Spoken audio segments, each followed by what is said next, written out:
systems. She's also going to speak today about our announcement. We're proud of what we've been able to accomplish in the state of Florida. We're working with the legislature right now while they're in session for next year's budget.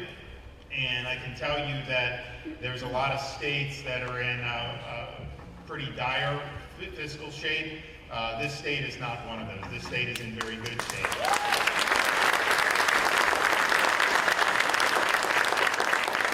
We've been able to, every year since I've been governor, provide tax relief. Last year we did $2.7 billion, which was a record by far for the state of Florida. And yet, even with that, we're running budget surpluses and actually paying down debt at an accelerated rate. So since 2019, we've paid off 25% of Florida's total debt that we've had.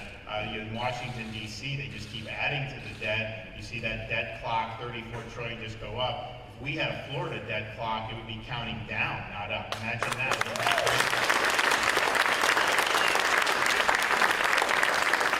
And so we're working with the legislature, and we're going to continue to provide tax relief. We're going to continue to accelerate debt retirement. And sometimes you don't want to do all of it early because sometimes it's better to wait a little bit. But if we can get an advantage, we're going to do that. And I think that that's something that's good. And to put this in perspective, as a U.S. citizen, your share of the nation's federal debt is over $100,000 for each U.S. citizen. As a Floridian, your share of the state debt in Florida is about $600. And so, not that we'd ever ask you to pony that up, but it's like, that is not something that is difficult. So, compared to 100,000. So we're going to continue to do that, and we're going to continue to work with them. I know I've talked with some of the legislative leadership. They're very keen on, yes, we've had revenue come in so fiscal year started July 1st. I think we're up, $1.5 billion in revenue over estimate, and they keep raising the estimate of what's coming in. And so we're cutting taxes, and yet this revenue's coming in. It's because the underlying dynamics of the state are strong. So you see that, but when you see that, people can say, oh, well, we got this money, let's spend. And I think they're wisely saying we're going to continue to be a very strong posture. Now, with having said all of that, I think that we can take pride in we've made really important investments in this state that has really been beneficial for the people of Florida. I was able to highlight just the other day, we were over in the Everglades agricultural area. We just opened the first stormwater treatment area, water flowing there. That was a pipe dream 10 years ago. We've done all this stuff for environmental restoration, which has been really, really good for our state, and will continue to pay dividends for years into the future. We've also done a lot with education. If you look at our K through 12, we just did $1 billion earmarked just for teacher salaries in this current fiscal year.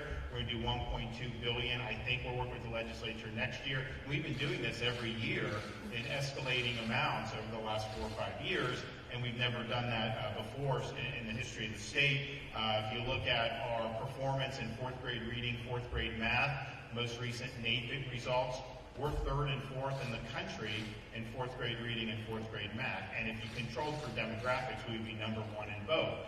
So, and some of that is that we provided resources. Honestly, a lot of it is just having good standards and focusing on the basics, a lot of parental choice, which has been really, really big. We're also proud of our higher education system. If you look at our state colleges and universities, we have the top public higher education system in America now. And that's something that's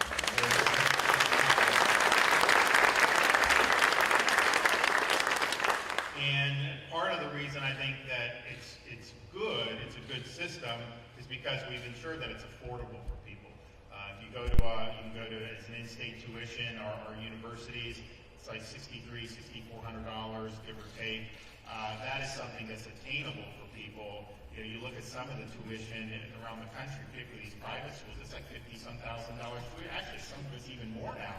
It's incredible how you can do that. So our state colleges are very affordable, which we appreciate. So we're going to keep that going. I think that's something, and we have not raised tuition since I've been governor at our universities, because I think it's something that we want Floridians to be able to have access to. And then if you look at the Bright Future Scholarship, you can get all of that paid for 75%, depending on what level you fall into, if you're a high-performing student. So that really makes it so that it's good, and we want to continue to do that. So we're proud of that. We're also proud of supporting law enforcement. We've had $5,000 signing bonuses now for 2 years in a row for all new recruits coming into Florida law enforcement agencies at all levels. It's county level, municipal, state level. We've done 4,000 recruits from both inside and outside of Florida that have come in. And I was in the West Coast 4 or 5 months ago, and I ran into a police chief in Southern California. I said, "How you doing?" He said, "We're doing great. Just all my police officers want to move to Florida now because of what you guys are doing." So we're proud of that, and we're happy to do it. But we've really done a lot to ensure public safety. So I think we've used money wisely while reducing debt, running surpluses, and cutting taxes. And I think that's really should be the model for how we govern ourselves at all levels of government. And compared to other states, New York is millions less people than we do now in Florida, and yet their budget's twice the size of our budget. And yet, when people move from there to here, what do they tell me? "Oh my gosh, your roads are better, your services are more efficient, your schools are better." And it's like, okay, how are we doing this with half of what they're doing it? And our state government per capita for employees is the lowest in America. So it just shows you this can all be done. You just got to have the right priorities, and you got to exercise leadership. And so one of the ways I think we've made an impact is through some of the grants that we've been able to direct out of the governor's office. And we've done both the Rural Infrastructure Fund, which we've done $82 million since I took office, and then the Job Growth Grant Fund, which we've done $190 million since I took office. And these are projects that people apply. They're merit-based. I mean, we obviously will make the decision, but we can really make a difference very quickly to help folks. And of course, we've done a lot on workforce education, even beyond the Job Growth Grant Fund. But one of the things we've used Job Growth Grant Fund for is workforce development. And we've worked with our state colleges. We did the big truckers event a couple years ago where we're increasing commercial driver's licenses that are produced in the state of Florida. That's a huge demand, huge thing. We went from, I think, producing 600 a year, now we can do 3,500 a year, and that was partially through what we've done with Job Growth Grant Fund. And we've done we've done infrastructure projects that have been, I mean, maybe there'll be a community that's got an industrial park and you just can't get to it, so we can put a few $1 million down and build a road to connect to it. We've been able to do a lot. We've helped with aviation, and we've helped with airports, and a whole bunch of things. Even on the I think we did Brevard County. We did a big award a few years ago. So we're happy with doing that. So that's why we're here today, because we see an opportunity to use the Job Growth Grant Fund to really make an impact, not just with workforce, but also for the economy here on the Treasure Coast of Florida. So I am today pleased to be able to award a $4 million grant through the Job Growth Grant Fund to Indian River State College to create a new Center for Ballistics and Emerging Technology.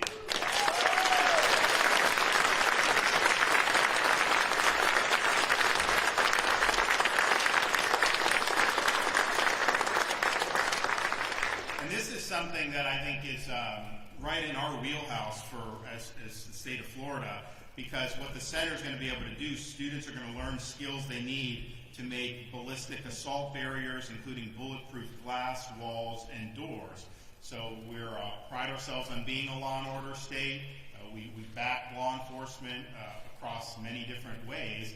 Well, this is another way that we're doing this. I mean, to have a glass in a police cruiser that can actually withstand shots could be the difference between saving an officer's life or not. And I've seen some of this. You know, some of our vehicles that we use at the governor's residence, and I think maybe throughout the rest of the state, you know, you hit the glass. I mean, it is thick glass. I mean, you can see how it can be very, very effective. So this center is going to be used to test and design new materials and equipment. And we have Diamond Defense Systems here. Catherine Marshall is going to speak, but they're going to be partnering with Indian River State College to help connect the students with employment opportunities. Diamond Defense Systems already makes bulletproof glass that is used by law enforcement to protect them on the job and at the police stations. And so I think this award makes a lot of sense. I think it's really going to help students be able to achieve really tangible, marketable skills, but also do it in an industry that is going to have an impact on public safety and on the streets of the state of Florida. So we're excited about doing this, and we're going to hear from a couple folks, but before we do that, I'm going to present this check. So Dr. Moore, anyone else that wants to come up here, you guys...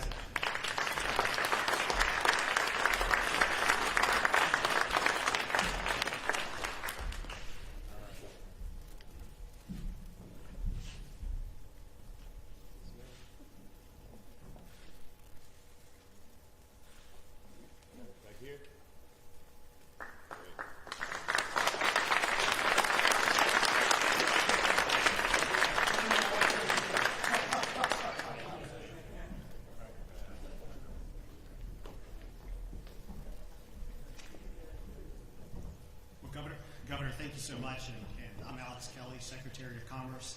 I don't know if anyone heard, by the way, Florida's #1 in the nation in talent development.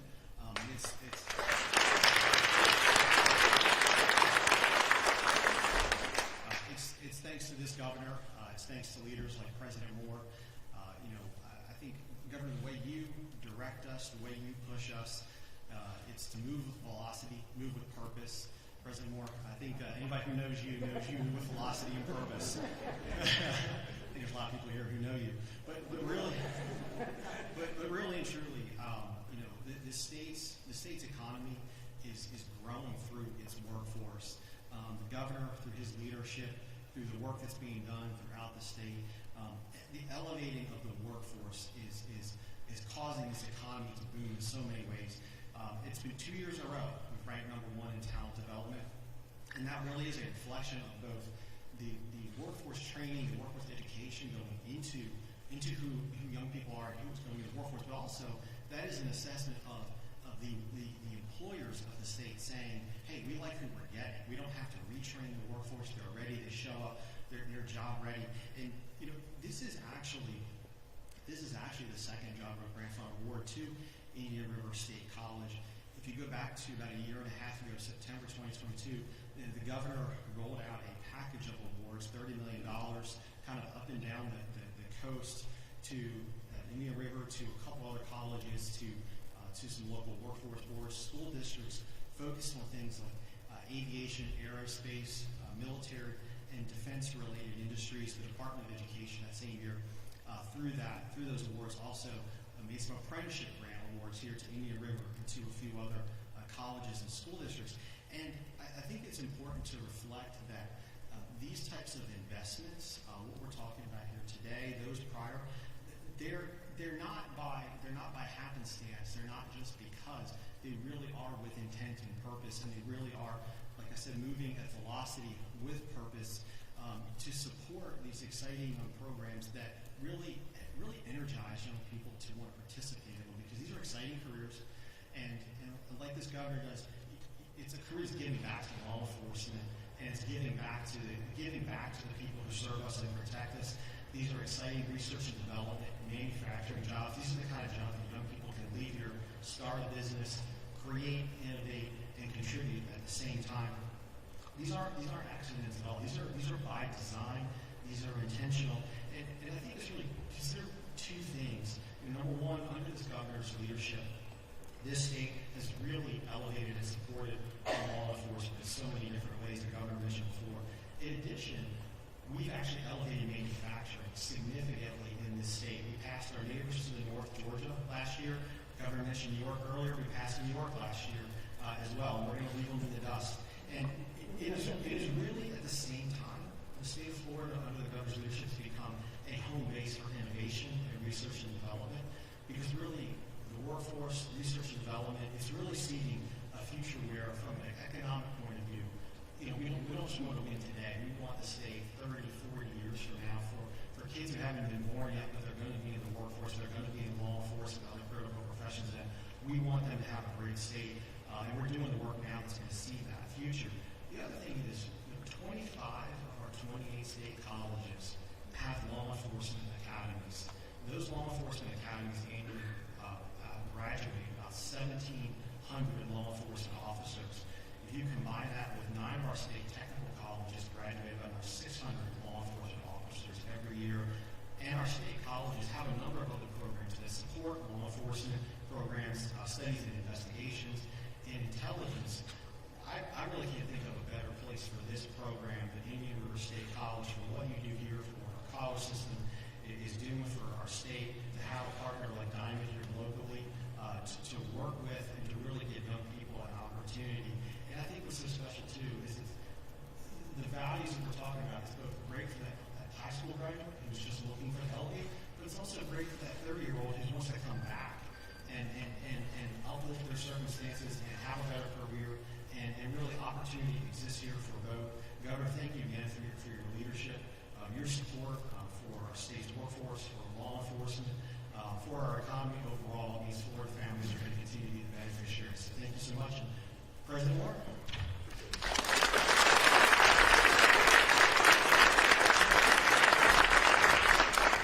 Governor, thank you. Secretary, thank you. Ladies and gentlemen, thank you for joining us today. This governor and his administration just don't speak the words. They put dollars into action. They reinforce success and make the great things happen in the state. His goal is to have the #1 workforce educational program in the nation by 2030. We're going to get there through this college. His support has been instrumental. This building you're in right here, the Eastern Advanced Workforce Complex, $20 million plus from this governor's office to make sure this building came to life. And this is where we're training the new workforce of Florida, the most modern, technologically advanced building in the state. Nursing program, doubling the size of that. The governor helped us there. We're going on with Indiantown High School to train vocational and regional areas in rural parts of the state so these kids have opportunity.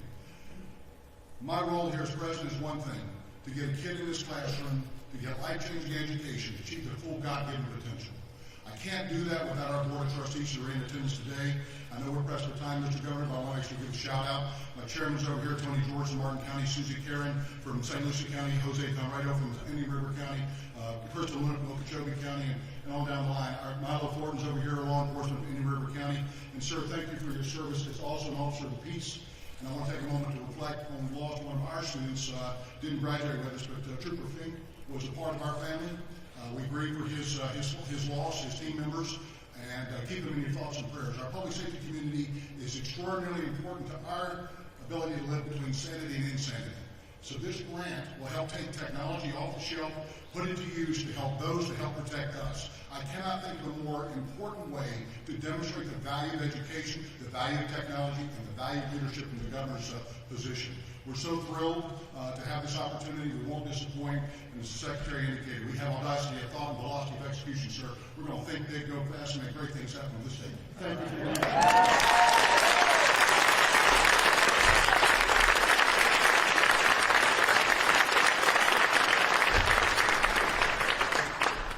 Good morning.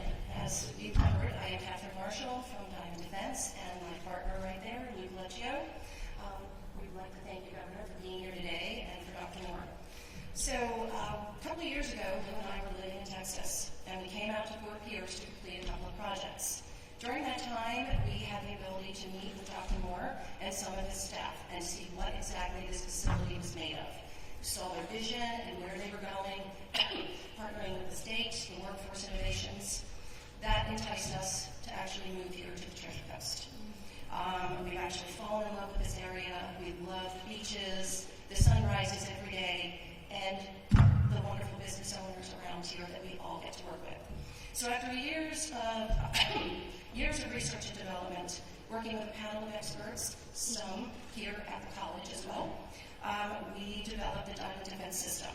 We filed for our patent last May, and we're finalizing that patent process as we speak.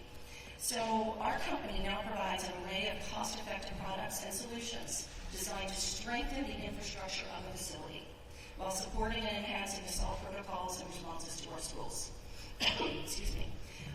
We have our products in religious centers, municipal buildings. So for several years, law enforcement has been reaching out continuously to provide products to them that are not currently available and at a price point that will fit into most budgets. We sought out to do that. but we were not in a position to bring it to scale. Well, today that has changed. We are thrilled to partner with IRC and begin training in a series of precision fabrication accelerated courses that have not been offered to date.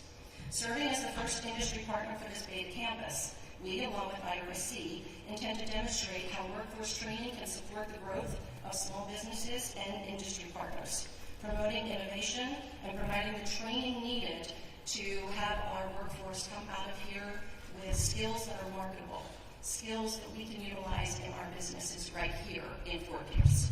So together we will validate the quality of the products, ensuring that it will provide the needed protection at the lowest possible cost point so that it will fit within even the smallest of budgets for our law enforcement.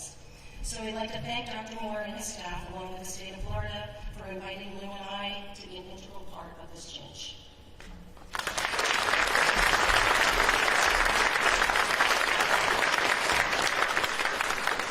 Thanks. Well, we're excited about this. I think this is going to be something that's going to be meaningful. I think it's going to make a difference. We appreciate what Indian River State College is doing and will continue to do.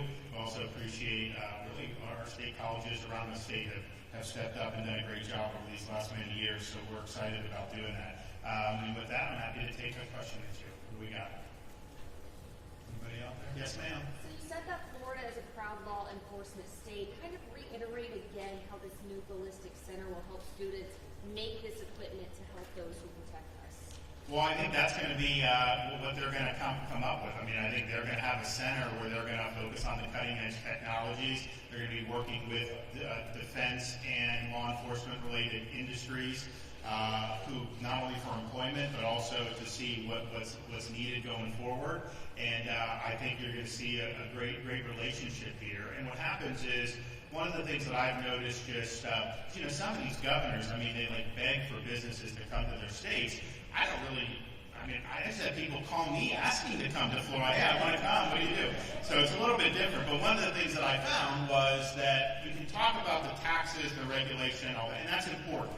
And we're obviously much better than a New York or an Illinois or California, and we will always be as long as I have anything to say about that. I also think the public safety is important because that's collapsed in other parts of the country. People want to be safe. They're not going to live in unsafe communities, so they've come. But I can tell you, when you're talking about like manufacturing, all those things are important, but it's really workforce. If these companies know they have a pipeline of talent coming out with these skills, that is going to make them much more likely to come or expand in Florida. And this is going to be something where I bet you're going to see other companies locate to the Treasure Coast as a result of having something like this center here. And so it really builds off the success, which I think is really, really good. And we've made it a point to, when I became governor, we're going to be top by 2030 in workforce. We're on our way.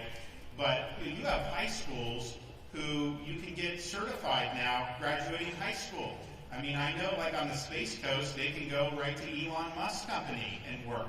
You have others. I've talked to kids, seniors who get accepted to a good college, but then also have a welding certificate, and so they're trying to be hired. People are trying to hire them. So that, I think, has been really, really good, and we've really just tried to send a message. There's more than one way that you can be successful. It doesn't all go through a 4-year brick and ivy institution. And in fact, in some cases, that is definitely not the best pathway. And we've had a lot of students go for years, go to school, go deep in debt. They get a degree in zombie studies or something. And it's like, okay, are the seas parting? No, they're not parting. So I think we've really focused on, let's look at these skills. But we believe these concrete skills are more relevant than ever, especially in a growing state. So I think you're going to see this really be something that contributes to what's already happening, but I think you're going to see probably us be able to attract more businesses in the area as a result of the commitment to workforce. Anybody else? Governor, why ballistics specifically? I know that you have sent a lot of our law enforcement to the border to help as well. How do you think this can tie into that aid and that help in the future? Well, I think, fortunately, I think that the border is not typically, I mean, it's a mess, 100%. But I think when you're talking about the ballistics, like on the police cruiser and stuff, This is like, you're in somewhere, someone's, a drug dealer or something, and are they going to just shoot at the patrol car and run away? And if you have normal glass, that can kill the police officer, obviously. This, it will not kill the police officer. And it will stop the bullets. And so it will absolutely save lives. It will deter crimes from ever being committed against law enforcement because people will know that that's the case. Fortunately, on the border, although our guys have interdicted a lot of weapons, we typically don't have a lot of people coming across the border trying to engage in like an armed type of offensive operation. They're trying to come in. They just want to get to a federal official because they know the feds will release them back into the country. So that's kind of the name of the game with the border, and it's just a total mess and a total farce. But yes, we have help out at the border. We were the first state to send help, I think, in 2021, and we've had people routinely there over these many years, and I just re-upped even more because I think it's really important to get as much barricade up on the border as possible. It is working. When people see the barricade, they don't go. So in that area of Texas, if you go back 2 months ago and now, I think it's down 80-90% in terms of that coming. Now they're starting to go to California. Wait till they find out they get free health care if they go across the border. Probably going to be a lot more they're going to do that. But that's, I think, something. So I think we have an opportunity to really drive those numbers down to close to zero. It impacts every community in this country. And I just think about these Republicans in Washington. They were going to do the DHS secretary, the impeachment, and that failed yesterday. The Senate Republicans are working on this, quote, border deal, but really it was allowing Biden to just let people in. Like they say, if there's 5,000, then you have to shut it down. But then when you read into it, it says Biden can override the shutdown. Well, of course he's going to override it. He opened it to begin with. And so they do this, and now all they've created in this situation is they've given Biden an opportunity to say, hey, he wanted to do something, and these Republicans stopped it. So it's kind of like Lucy with the football. We always expect these guys to actually get something done, and they never do. Look at the House. I mean, we added 4 Republicans just from Florida in 2022 election. Have they done anything to stop any of the problems with this government using the power of the purse? No, they haven't done anything. You look at the Republican National Committee; it's almost bankrupt. The chairman's going to likely quit. These guys are like the Keystone Cops. And I just think a lot of voters are really getting sick of it. I see a lot of failure theater. I see a lot of virtue signaling. But I don't see a lot of actual results. And I think Florida, we're much different than that because, we believe in, speaking softly and let our actions speak louder than our words. And so, yes, we go out, we make the case, we'll lay down the marker, but that's always followed with action and actually producing results. And that's what this is all about. And I look at the failures that happen in Washington over and over again, and you just think about it and you just shake your head. So all I can say is I'm glad we're hunkered down here in Florida because we'll make sure we get it done. Thanks, everybody.